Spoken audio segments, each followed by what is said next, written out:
जय हिंद दोस्तों, मैं आयुष सिंह आपका अपने YouTube channel inter dog club में स्वागत करता हूं। दोस्तों, पिछले कई दिनों से मेरे कुछ सब्सक्राइबर ने ये कमेंट किया था कि उन्हें कैसे पता चले कि उनका डॉग पारो वायरस से अफेक्टेड है, या अगर उनका डॉग अफेक्टेड हो गया है तो उससे कैसे आप अपने डॉग्स को बचा सकते हैं। तो दोस्तों, ये पारो वायरस बहुत ही एक सीरियस केस है। अगर डाउट हो रहा है कि आपके डॉग में पारो वायरस है या नहीं है, तो आप इधर उधर की वीडियोस पे ध्यान देने के बदले आप जल्द ही जाके किसी वेटनरियन से मिलो, ताकि वो आपके डॉग्स को प्रोटेक्ट कर सकें। तो सबसे पहले बात करते हैं कि ये पारो वायरस होता क्या, क्योंकि आप अगर यूट्यूब में सर्च करोगे तो आपको पारो वायरस के बारे में बहुत सारी वीडियोज़ मिल जाएंगी, जिसमें पारो वायरस के बहुत सारे सिम्टम्स बताए गए।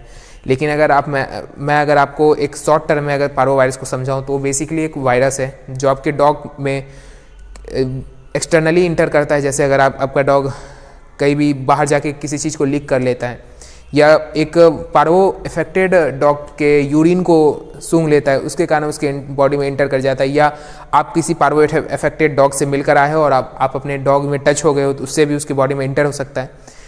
अगर मैं इसे एक रेयरली तौर पे बताऊं तो पारो वायरस एक रियली डॉग के लिए जानलेवा बीमारी है। अगर ये डॉग को हो गया तो उसे बचाना 99% इम्पॉसिबल होता है, लेकिन अभी के समय में इसका इलाज संभव हो गया है। तो अगर इसे आप सही समय पर अगर ऑब्जर्व कर लेते हो तो इसका इलाज संभव है।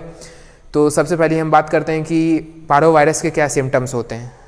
तो पारो वायरस आपके डॉग को 3 फेजेस में अफेक्ट करता है। पहला फेज़ होता है कि वो आपके डॉग के इंटेस्टाइन, मतलब उसके पाचन शक्ति को ख़त्म करता है, जिससे कि आपका डॉग खाना पीना बंद कर देता है। और दूसरे फेज़ में वो आपके डॉग के माइंड को अफेक्ट करता है।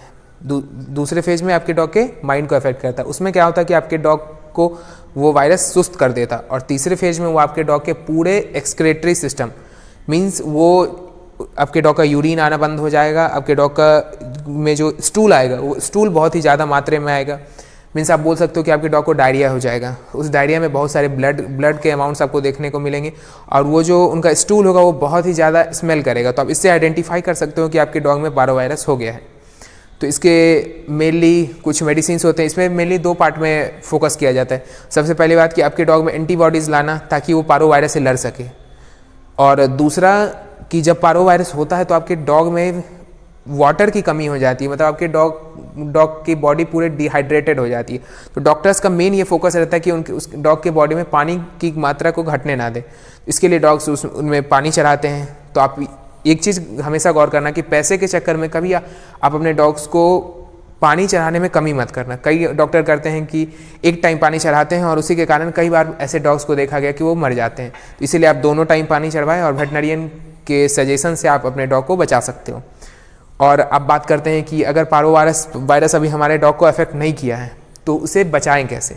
तो सबसे पहली बात, अगर आप अपने डॉग को बाहर घुमाने ले जा रहे हो तो उस समय एक चीज़ का जरूर ध्यान रखना है कि आप जब अपने डॉग को घर में लाते हो तो उस समय कोई भी एक ऐसा सैनिटाइज़र यूज़ करो, या कपड़े में डेटॉल लगा के उसके मुंह को पोंछो, उसके पैर को पोंछो। ये छोटे छोटे स्टेप्स आपके डॉग को आपके साथ अधिक समय बिताने में मदद कर सकती है। और आप भी अगर कहीं किसी भी अगर रोड में या कहीं भी किसी डॉग्स को देखते हो, तो ये मैं नहीं बोल रहा कि आप उसमें टच हो, लेकिन जब घर में आए करो तो प्लीज़ तुरंत अपने डॉग में टच मत हो। आप अपने आप को पूरे सैनिटाइज कर लो, जब पूरा हाइजीन मेंटेन करो, उसके बाद अपने डॉग में टच हो। और कई लोगों में ये डाउट रहता है कि रोड में जो कुत्ते होते हैं उनको कोई प्रॉब्लम क्यों नहीं होता। तो मेन यहीं पे वही बात आ जाती है कि एंटीबॉडीज़, या आप बोल सकते हो कि इम्यून सिस्टम। बाहर के डॉग्स में इम्यून सिस्टम ज़्यादा होते हैं, क्योंकि वो बाहर में रहते हैं और बाहर का एटमॉस्फेयर से उनका पूरे शरीर रूबरू रहता है। लेकिन जो हम डॉग्स रखते हैं वो हमारे घर में रहता है, और वो पूरे प्रोसेस्ड फूड खाते हैं, जिसके कारण उनके बॉडी में एंटीबॉडीज़ की कमी होती है। इसके कारण उनमें कोई भी वायरस जल्दी अटैक करता है। तो प्लीज़ इस बात का ध्यान रखो। और आप में से जितने के पास पेट है, मैं भगवान से दुआ करता हूँ कि आपका पेट सलामत रहे और आपके साथ ज़्यादा दिन तक बिताए। लेकिन इस बात का ध्यान रखना ज़रूरी है कि आप अपने पेट्स को केयर में कहीं कमी ना करो। अगर मेरा वीडियो ये आपको इन्फॉर्मेटिव लगे और पसंद आए तो प्लीज़ आगे शेयर करो, क्योंकि ये अभी पार्वो का टाइम चल रहा है। अगर आप बिहार या झारखंड एरिया से हो तो अभी आपको पता होगा कि बिहार के पटना में बहुत ही ज़्यादा एक पार्वो का केस बढ़ता दिख रहा है। हाल ही में मेरे एक दोस्त के केरल में 7 से 8 कुत्ते मर गए हैं, तो उसके लिए बहुत ही उन्हें लॉस हुआ है। तो प्लीज़ इस बात का ध्यान रखो और आगे इस वीडियो को शेयर करो, ताकि लोगों को भी इसका हेल्प मिल सके।